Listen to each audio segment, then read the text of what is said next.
Welcome to Practical Talk Time. I'm your host Usha Kumar. Last week we talked about bullying in schools and what that does to children, sometimes driving them to commit suicide and take their own lives. We also talked about how we can observe the children and find out the warning signs and also see what we can do about it. Today we're going to talk further about the same topic of bullying, and I have with me here Debbie Berman and Kelly Mullins to discuss this topic, and they're going to talk about what has been done recently in terms of laws in Connecticut and also what can be done to prevent bullying in schools. Welcome to the show, Debbie. Nice to have you here, and welcome, Kelly. Thank you, Usha. Nice to be back.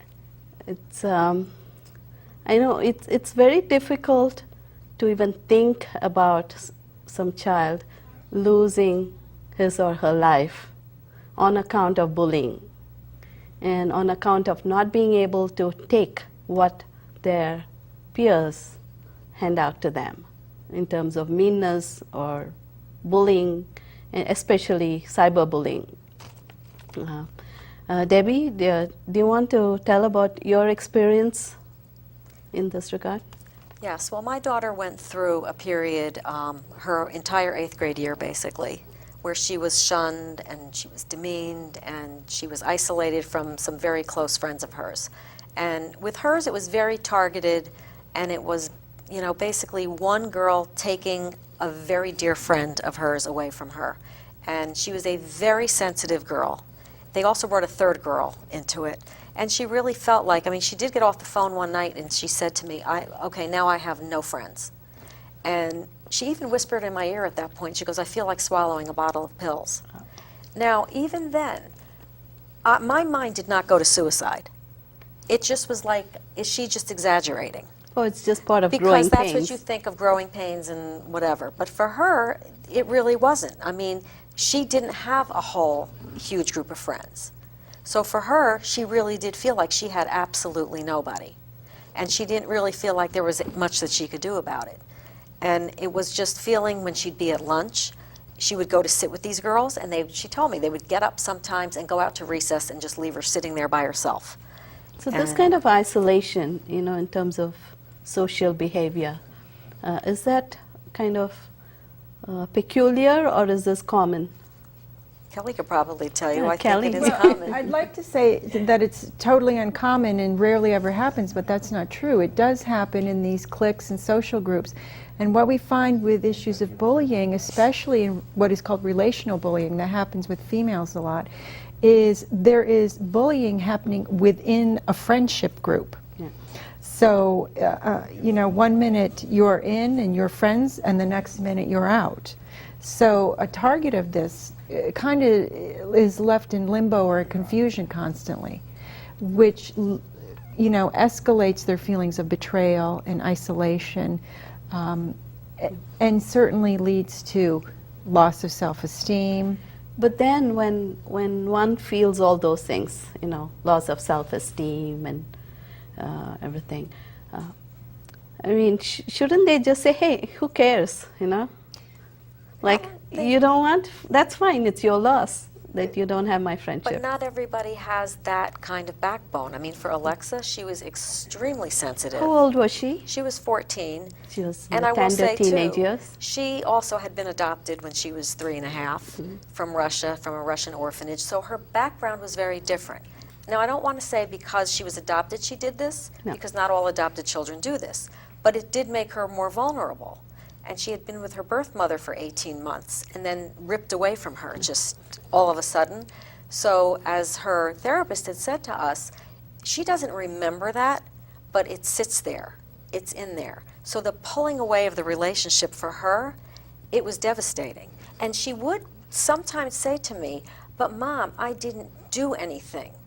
So she also felt powerless, like, how can I fix this?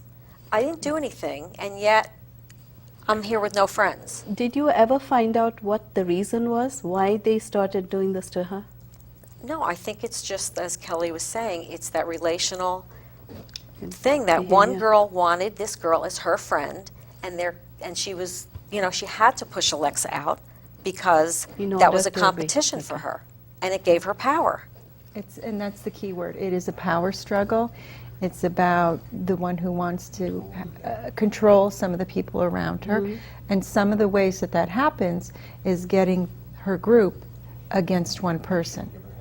She, there may be nothing that Alexa ever did or said or any reason whatsoever, and we see this a lot. The most intelligent, articulate, beautiful, sweet, kind young women, and they become targets. Now, it could be out of jealousy or, gaining that power that we talked about, and that's a big deal. It could be a perceived threat or a perceived that you did something wrong. Because a lot of times kids who bully, they would never call it bullying. They justify it in their own heads. I see. Kelly, just for the sake of our audience, would you please tell your background? Give them your background on this. I'm the program manager of education and outreach at the Women's Center of Greater Danbury. The Women's Center is a nonprofit agency, and we are for issues of domestic violence, sexual assault. We're a crisis service. But educationally, we do a great deal of programming in all of the schools in our area, as well as teacher trainings, adult trainings about issues of interpersonal violence. And to be clear, bullying is abuse of another person. And if I could ever say anything more clearly, I want people to understand that bullying is not a simple kid thing, oh, it's okay, don't worry about it. It is abuse of another person. It's a form of violence. And you have some special certifications in dealing with this? I have countless trainings in communications background. I have certifications in conflict management. I'm certified in domestic violence and sexual assault counseling. I do training. I've had trainings on engaging youth in media and engaging youth in pro-social behaviors. There's quite a few. And then you have the things in there. Dr. Joel Haber's, the bully coach program. And that's a great program on teaching kids about how to protect themselves and each other from bullying. Joel Haber is a wonderful author and has researched bullying and domestic violence for many, many years. Can anyone take that program? Or yes, you can actually go online for his programs. You can go online to the Women's Center and I can connect you with resources, or you can call us and we can do programming. All of our programming is free, so I'm happy to do trainings for anyone on issues of bullying. Do you go to schools and show the educators what they should look for in terms of warning signs Yeah. in controlling bullying? Right, and we do trainings not only with the educators in the school, all of the kids, parents as well, because for us to stop bullying, it is a kind of a five-pronged approach. We have to work with the kid who is being targeted, the child who is bullying, the kids who are bystanders and who are seeing all of this and may join in even if they don't want to. We've got to work with the parents and the entire school system. We have all got to work together and be on the same page to make this stop. And the kids, we have to let the kids know that they have a power to stop this from happening. Because if they refuse to join in, if they call other kids out on it when other kids are being unkind and they say, hey, no, that's not okay, then the bullying stops. Because that kid bullying is no longer getting power from doing it. So this is a process of all of us working together. Oh, thank you, Kelly. Debbie, do you also go to schools to raise awareness of this bullying instance? I had been asked actually recently to go into one of the school districts in New Fairfield and talk to their administrators. The date hadn't worked out, so we're going to try to find another one. But there's a program there that a woman runs. It's a mentoring program. And so she said that they were very interested because they wanted to find out some of the warning signs. And I think it's really important, particularly with Alexa's case. She was not the typical child that you would profile and you would think would be at risk. And I thought that, you know, even in our school district after it happened, I thought it was really important that the teachers know some of the things in hindsight that were there that we didn't realize at the time. And, you know, as I said, you know, in the other show, she was very bright and engaging and a great student. And yet, if you saw her in a different setting, like when she was in the cafeteria, she was a different child there when all of that was going on. And so if some of her teachers saw her there, they might have seen some of it. They might not have known the true extent of it, but they would have seen some of it. Did they were anybody shocked. notice? No. They were Nobody noticed. absolutely But the children shocked. knew, her classmates and others? I don't know that the broader I see. classmates know, but this other girl that became very good friends with her, she used to go home and tell her mother, you can't believe what they're doing to Alexa. They're so mean to her. But like Kelly just said, she was not strong enough to stand up to them.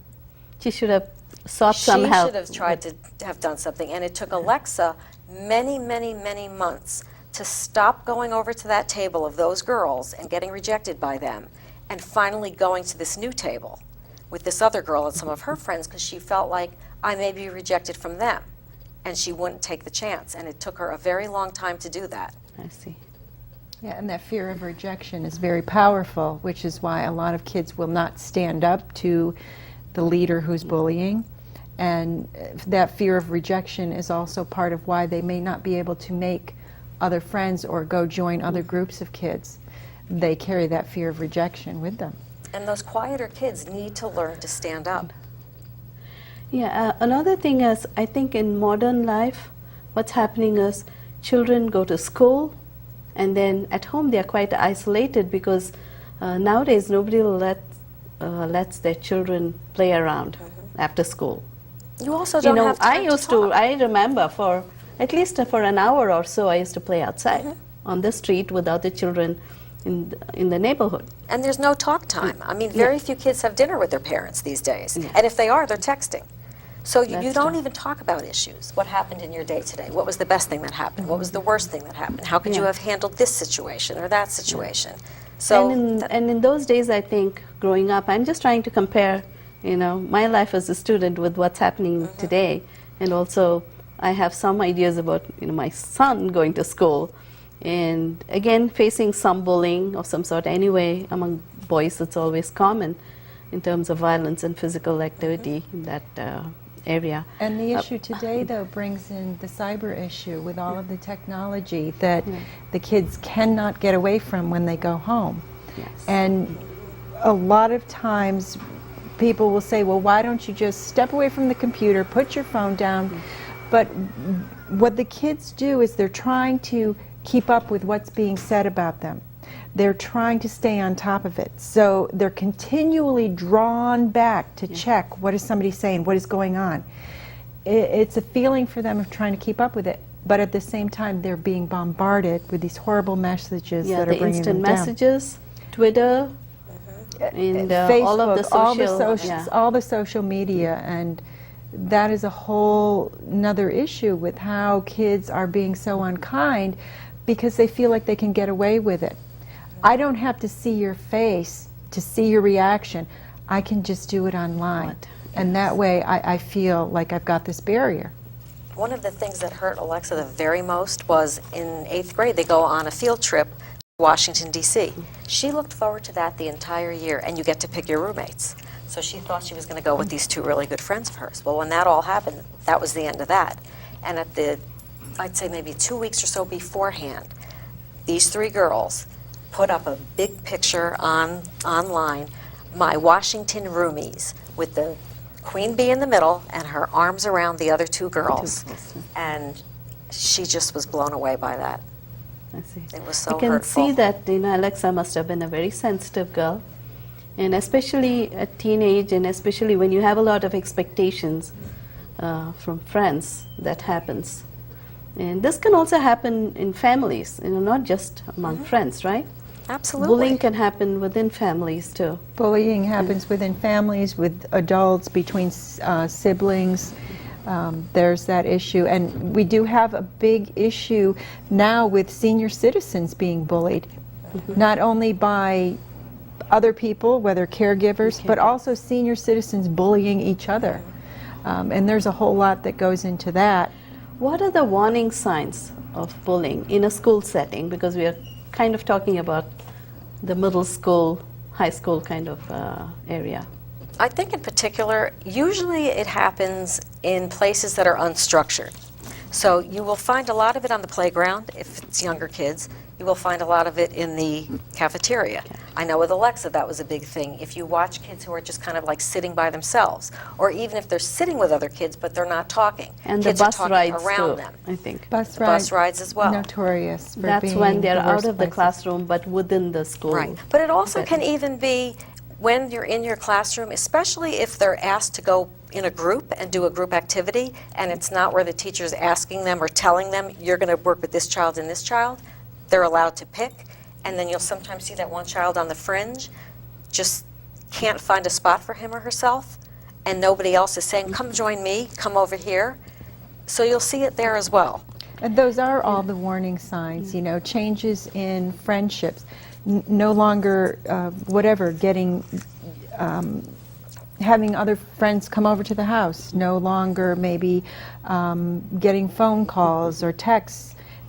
Something is different. If your gut is telling you something is different, then it's something to be investigated. warning sign. Right. And issues. Sometimes grades falling off. the grades falling off. Not wanting to go to school. I mean, No, that's a a big big one. warning sign. At Right. that Yeah. point, you need to really take action. Changes in mood, a talkative, happy child suddenly becoming sullen, spending more time in their room, things that maybe go missing, whether it's, pieces of clothing, a backpack, whatever. Are they being taken while they're at school? Those Oh, I see. kinds of That's things. another form of bullying right there. Oh, yeah. I see. Yeah. And Alexa also would say, this is usually an older child, that she would think that she's making, like, I'm making other people, I'm bringing them down. I'm not good being around other people because it depresses other people to be near me. And when they're ready, she- to turn it in, Yeah. and they're very down She on took themselves. it very personally. Exactly. Okay. But then she became even Yeah. down on herself, where she just figured, I shouldn't be with other people. Debbie, you're an educator too. You're a special education teacher for elementary school children? Yes. For 4th grade? Yes. Have you noticed this amongst children that age? Yeah, it even starts as young as 2nd grade. It gets worse as they, go up. You see more of the clickiness start probably in 4th grade. And I think we all have to be very aware of it. And As we a need teacher, how do you prevent when some child is trying to be bullied? Well, I know with me, just because I'm super sensitive to it now, of course, but all the years that I've taught, I've always taught children who do have learning difficulties. So I've always been sensitive to it, and I immediately. They're always picked on by other They're not children. always, but they can be. If they are can in be the- targets. And I'll immediately bring it up. I don't just let it go. If somebody says, I don't want to, work with so-and-so, I will stop them and say, now, how do you think that makes that child feel? Or, more times than not, these days, I stop them and say, you tell that child how that just made you feel. Yeah. So that it brings them together to have a dialogue. So you're not doing the talking for them. Yeah. And as adults, we must immediately address things every single time, because not only does that send a message to the child who's a victim that you are important and this is not okay, it also sends a message to a child who's bullying that this is not going to fly here, we're not going to allow it. And Sometimes- it shows modeling of healthy behavior, how to confront something. I have heard from teachers, people who have been teachers before, that sometimes when a teacher tried to discipline a child that's a bully, very often that child's parents come and bully the teacher. And so in order to avoid that kind of a confrontation, teachers just don't mind this, and they just try to not even acknowledge that happened, and just they let the bullies go free. I have heard of that, and you can see in a situation like that a child who bullies, well, they come by it honestly when the parent walks through the door and they're trying to bully the teacher. But studies show that a child who has one good, healthy role model outside of an unhealthy household situation can counter those behaviors they're learning at home. So teachers, administrators, you have to still call these kids out on what they're doing and help them to recognize and build empathy. Okay, they can become more empathetic, but it literally does take practice. Role playing is a great way to work with kids. And you have a theater group for that? Can you explain a little bit about that? Yes, I created a theater group back in 2007 called Act Out. And what we do is we go around to area schools. The actors will perform a scene of bullying, different forms of bullying, and then they will remain in character, and the audience gets to ask them a question. So the kids will recognize behaviors. They will ask an actor, well, why would you treat someone that way? That's not okay. And what it does is a couple of things. It gives kids the practice of speaking to up. confront. It gives the rest of the kids, they get to hear other kids saying, wait a minute, that's not okay. Wait a minute. And they also start to recognize in themselves, uh-oh, I'm doing that. Oops, I've been doing that. So it reaches kind of everyone, bully, target, bystander, and helps them to recognize behaviors and learn to be what we call upstanders. Don't stand by, stand up. Stand up. And I have brought up to several administrators recently that a lot of times the parents that you do want to talk to are the ones that will not show up if you invite them to a program. So they really need to do it at open house. That, like with this new law, they need to go in there, and even if it's 5 minutes. Who has to do this? The administrators, when the parents come in, 'cause you'll at get school. them at The school. school administrators. At school administrators, you will get the most parents come on open house night when they want to go see their kids' teachers. But they always have a meeting, a pre-meeting. Yes. And it's there that they need to tell them, this new law has gone into place. And they have to report it to the parents. Yeah. So those bullies, the parents of those bullies, they are called in. Yeah. And the administrators have to be strong enough too, to say this will not be tolerated. So who reports these parents to the administrators? Anybody who sees the bullying has to write They a should report. do it. They So have to do it. By the Okay, new the law, parents have to do it. The teachers, if they see, but the teachers are afraid, I'm telling you. But they can't anymore. It's a but they law. are required by law at this point. Teachers, anyone working in the school, including the bus driver, someone who works in the cafeteria, Maintenance man. maintenance people, they have to have training, and they have to learn how to report it. They have to report it within a certain amount of time, either verbally or in writing. And this ensures more eyes around the kids, okay? And again, this goes back to, we all have got to be working together if we're going to stop this from happening. And that's the Connecticut State Bill 1138. Yes. Right? And this is the act concerning the strengthening of Of the bullying, bullying laws. Yes. Yes. which you helped Yeah, I pass. helped. Yes, I gave testimony. You know, I was only one of many, many people that gave testimony, but it was very powerful testimony because I gave Alexa's story and how, you know, unfortunately she lost her life.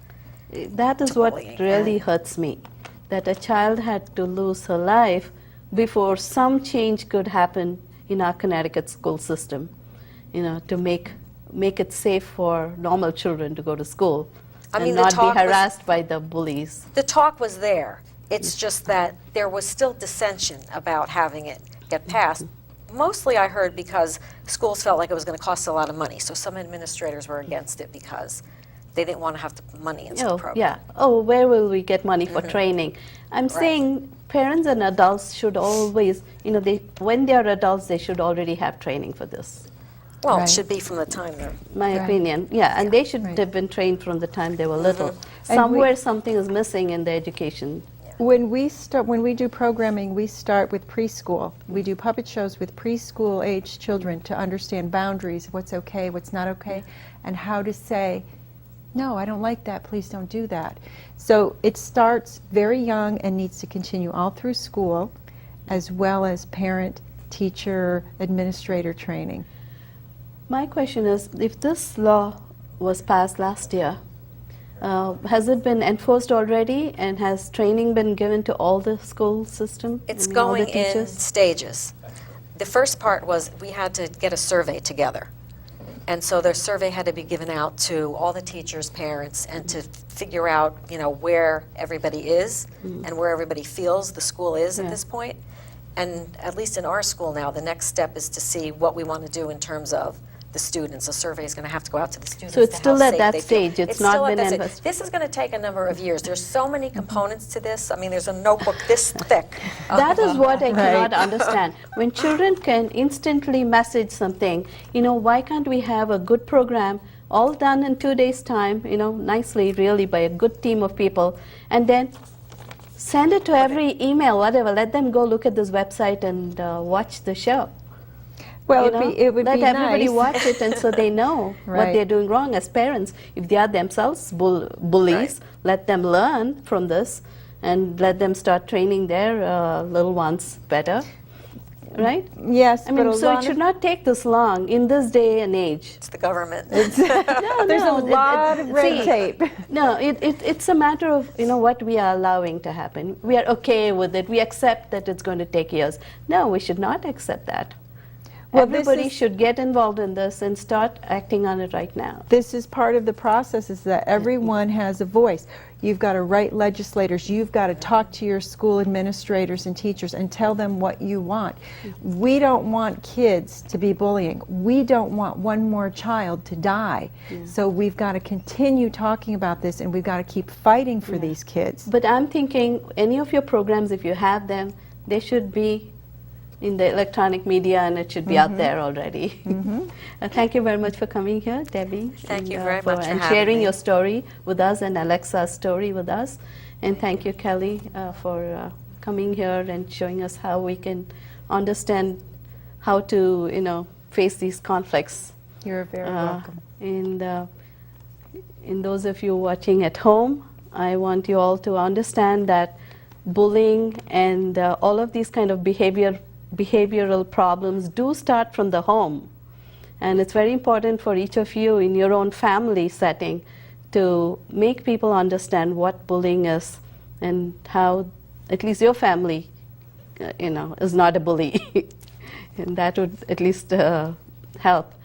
And also teach your children self-esteem and how to not fall for peer pressure.